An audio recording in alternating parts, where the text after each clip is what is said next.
I got some bad news for a lot of people who are contributing to their 401k's, their IRAs, Roth IRAs for that matter. It looks like your financial security may be compromised. So a report shows that more Americans are now stressed with their finances and, well, contributing to their retirement plan is now an afterthought for some struggling households. How nervous are Americans about their savings? A new survey reveals most are living paycheck to paycheck. Sharon Epperson is here with more, so not much savings, I guess, to mention, Sharon. Yeah, that's a big issue for a lot of people. I mean, if you're financially stressed, you're not alone. A new CNBC Your Money survey finds 74% of Americans are stressed about their personal finances. That's up from 70% in our April report conducted by SurveyMonkey. And 37% of respondents say they're very stressed. Among the top stressors are inflation, rising interest rates, and a lack of savings. And of the survey respondents who are employed either full-time or part-time, 41% do not contribute to a 401k or company-based savings account, although the majority, 57%, do. Man, can you believe that? Well, I can, because I know for a fact that many of us are now struggling and no amount of, catchy phrases for the economy is really going to change that fact. Bidenomics. Sorry, folks. I think I need some water.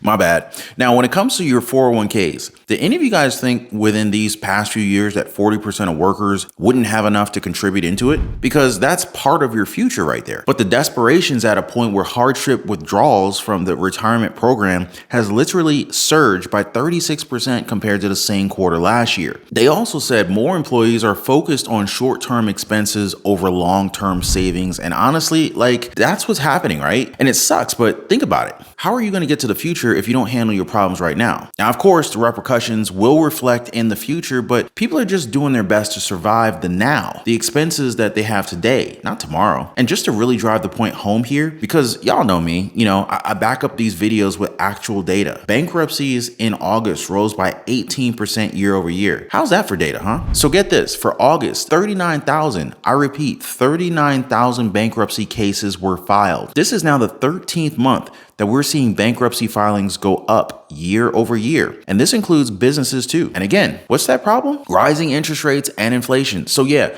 thanks to predicting this whole inflation being transitory, you know what I'm saying? It really feels like it now. Man, we just can't catch a break, huh? I'll tell you what, guys, if you think that all of these problems with our finances were all from actions and decisions that were out of our hands, go ahead and smash the like button. And while you guys are at it, consider subscribing to the channel because y'all know that I deliver the truth to you guys every single day, especially information that directly affects all of us. I appreciate the love, you guys. So moving on, let's talk about some very interesting news when it comes to electric vehicles. You see, this government has nothing but praise for these cars and trucks, right? But I think that this is common knowledge, but I'm gonna let y'all know anyway. EVs, they're kind of heavy. In fact, they're very, very heavy.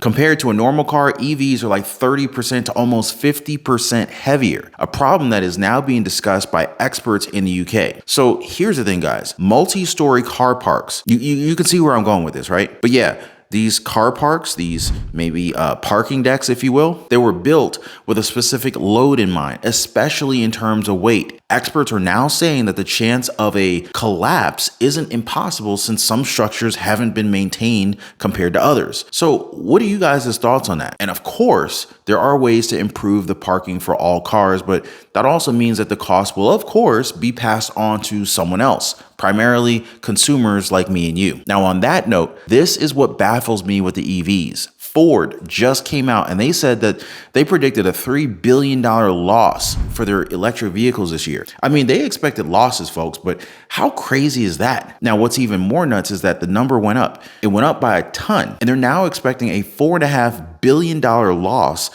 since just the second quarter. They already lost $1.8 billion. Let's talk about Ford because those shares are moving lower after its second quarter results showed a slowdown in its electric vehicles. The automaker now expects full year losses in its Model E unit to hit $4.5 billion. Previously, it saw losses of $3 billion. Ford CEO Jim Farley saying in a statement that, quote, EV adoption will be a little slower than expected. And in another blow to the company, the National Highway Traffic Safety Administration said this morning Ford is recalling over 870,000 of its F-150 trucks due to risks with its electric parking brakes. So it doesn't seem like that is a huge issue, but it's a high number of vehicles and it's their best-selling vehicle. So wow.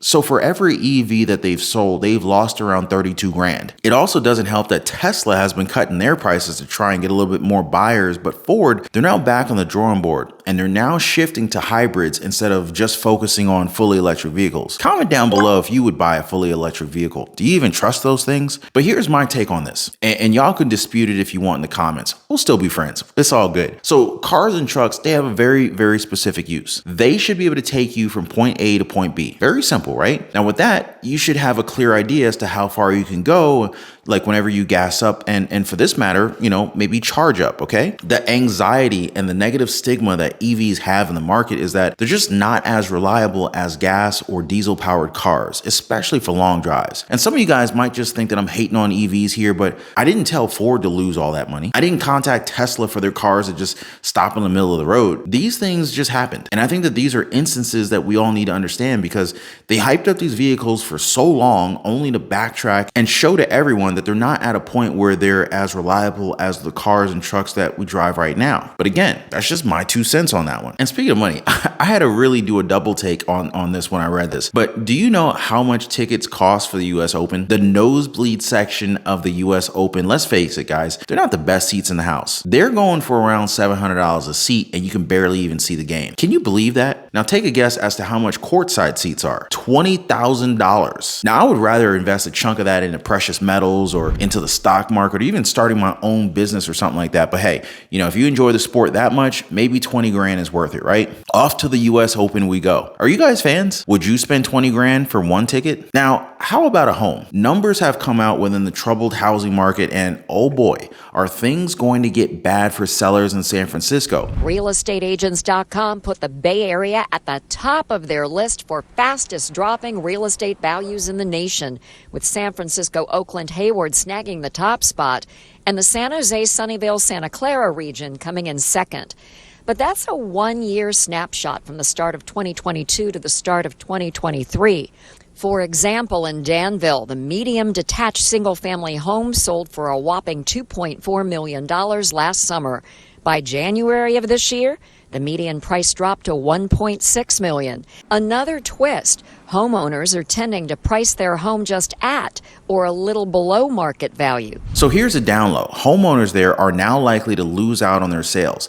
Compared to the average US home seller, those in San Francisco are 4 times more likely to sell at a loss. Because can you guess what? You tell me why you think that they're in such a bad spot. And just to give you a clue, the other spots in the country where home sellers are losing out big are Detroit, Chicago, and none other than New York. New York City. I didn't mean to sing there, but you guys already have an idea as to why residents are rushing to sell their homes in these places, right? But what are your thoughts on this? I love hearing from you guys in the comment section down below.